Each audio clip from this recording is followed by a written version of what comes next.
if you're a recreational player looking to dabble in tournament play and want to elevate your pickleball game, I want to show you the paddle that I played with. I recently did my second 3.5 tournament and won gold with this bad boy. This is the Hirachi X by 11six24 16mm paddle. Let's dive into everything that you need to know about this paddle for an average 3.5 player. Here's what it looks like up close, the handle, the face, and the thickness. The thing I want to touch base on is the handle. I'm going to insert the length right here because, like I said, I'm just a girly pop. I don't have direct dimensions. I'm just a regular player. Do you see the length of this handle? I fit two hands on this perfectly. Tennis background, so I just naturally gravitate towards a tui. Let's talk about the face of the paddle. This paddle is so grippy. You're able to generate tons of topspin. Like when you're going from recreation to tournament play, that's what you're gonna notice a lot different is when players are playing, a lot more topspin is generated at that level from rec as opposed to competition. It's about dwell time a little bit in one of my other videos, but I feel like this paddle is the perfect example of what dwell time is.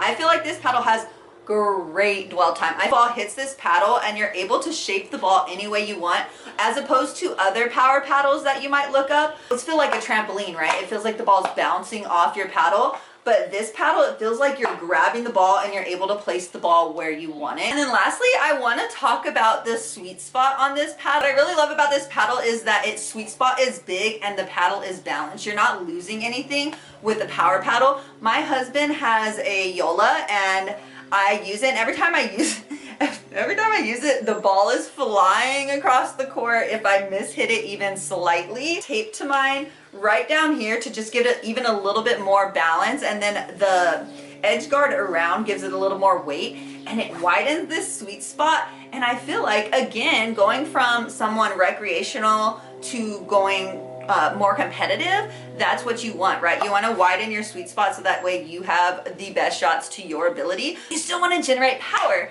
and that's why I think that the Hirachi X is perfect for that. Overall, if you are going from recreation play to competitive play, I think that this paddle is really going to elevate your game. And I don't say that as someone who is this 5-0 player, right? Like, I just started doing tournaments. However, I bought this paddle myself. I go hard for this brand. I've loved this brand since I started pickleball. They have great, which are going to be right, these power lines. They have great all-court paddles, and they have great control paddles. Stumble across me. Make sure you check out 11six24. You can use code Blake Shanks to save because I am a hustler at heart.